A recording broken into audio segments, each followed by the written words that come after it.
Сәлем достар, бүгін сіздермен 5 минутта дайын болатын өте дәмді болып шығатын ерекше творожный печенье жасайтын боламыз. Міндетті түрде видеоны соңына дейін қараңыздар. Ең алдымен таза ыдысымызға құп-құрғақ дәл осындай шашырап тұратын творогымызды саламыз. Міндетті түрде творог құп-құрғақ болуы керек.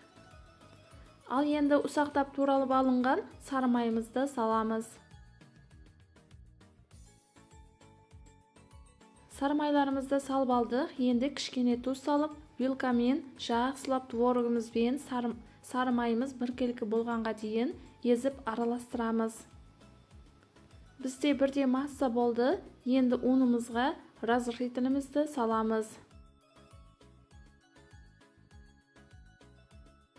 Алдын ала електен өткізіп алған унымызды творогымыздың бетіне салып, вилкамен дәл осылай араластырып бастаймыз.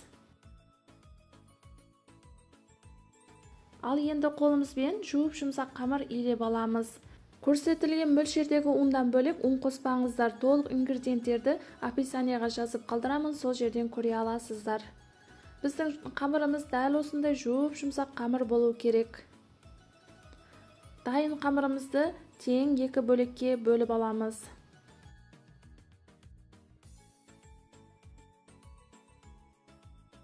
Қамырымыздың жарты бөлігін жақсылап илеп алып қоямыз.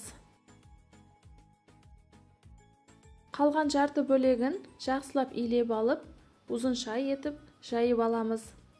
Дәл осылай оқтаудың көмегімен un сеуіп отырып жаямыз.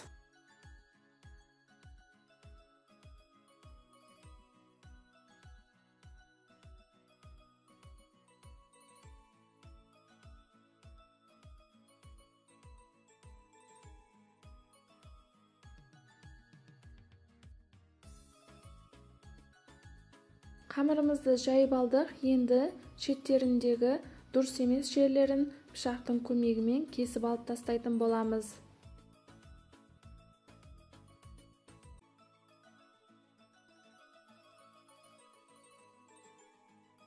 Шетінен шыққан қамырларын алып қоямыз.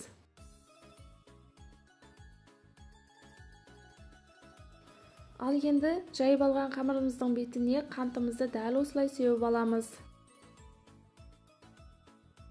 Кокосовый стружкада сеуіп шығатын боламыз. Кокосовый стружка мен творогымыз өте бір-біріне үйлеседі, дәмдері ерекше болып шығады. Егер де сіздерде кокос стружкасы жоқ болса, қанттың өзін сепсеңіздер де болады. Немесе жаңғақ араластырып сепсеңіздер де болады. Ал енді қамырларымызды дәл осылай жаймен тығыздап орап шығамыз.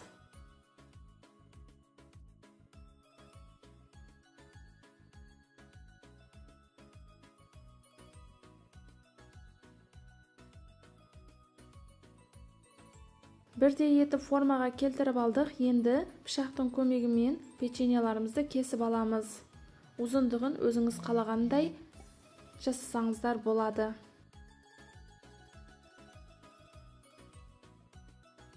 Қалған екінші бөлек қамырымызды да дәл осындай жайып формаларға келтіріп кесіп аламыз.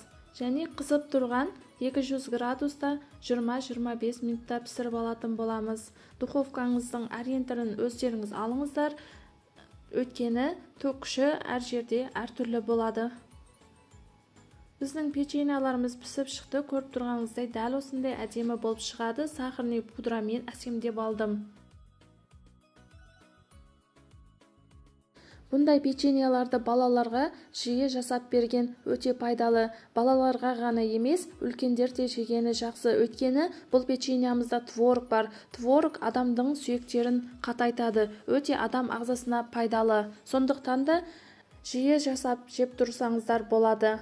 Сіздерге видео ұнаған болса, менің каналыма тіркеліп, комментарийға өз пікірлеріңізді қалдырыңыздар. Келесіде жаңадан шыққан видеоларды жіберіп алмас үшін менің каналыма тіркеліп қойыңыз.